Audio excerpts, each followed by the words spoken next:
Next we discuss finding the limits of sequences.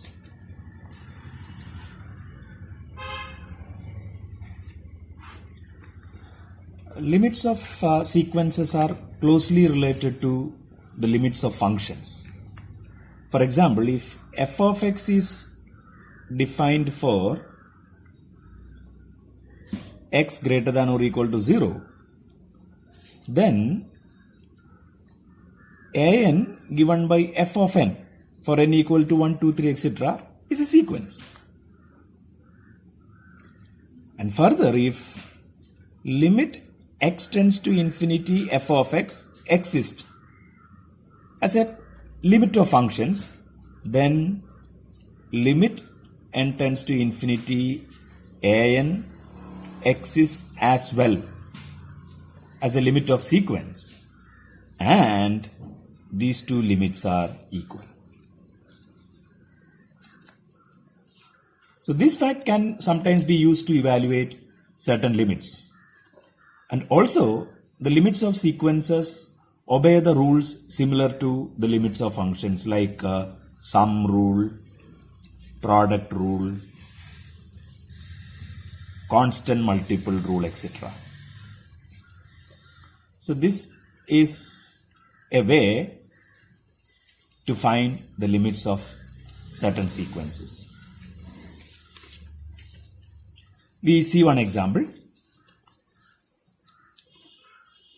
We consider the function f of x equal to x divided by x plus 1. Obviously, this function is defined for every x greater than or equal to 0.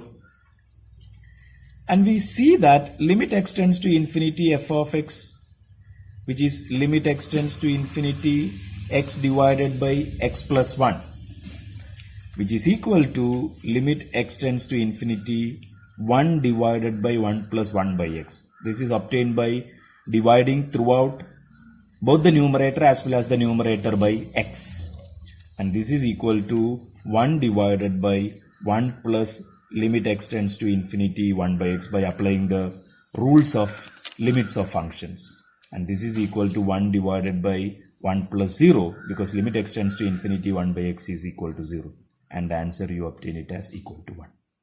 So the limit of the function f of x equal to x by x plus 1 as x tends to infinity is 1.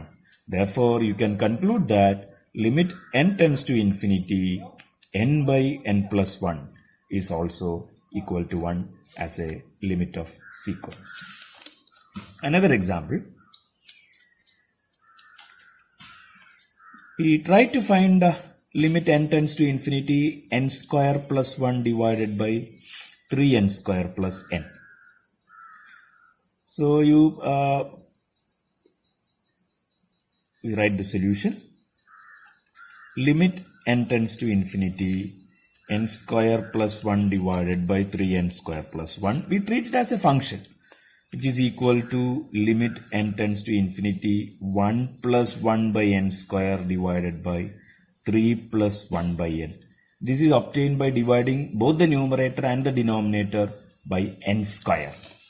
And by applying the rules, you get this as 1 plus limit n tends to infinity 1 by n square divided by 3 plus limit n tends to infinity 1 by n, and you get it as 1 plus 0, because limit n tends to infinity 1 by n square is 0, divided by 3 plus 0, and the answer is obtained to be 1 by 3. Let us see one more example. Limit n tends to infinity 1 minus 3 by n plus n by n plus 1. This is equal to, by applying the sum rule, you get this as 1 minus sum as well as the constant multiple rule, 3 limit n tends to infinity 1 by n plus limit n tends to infinity n by n plus 1. This is equal to 1 minus 3 into limit n tends to infinity 1 by n is 0 plus limit n tends to infinity 1 by 1 plus 1 by n.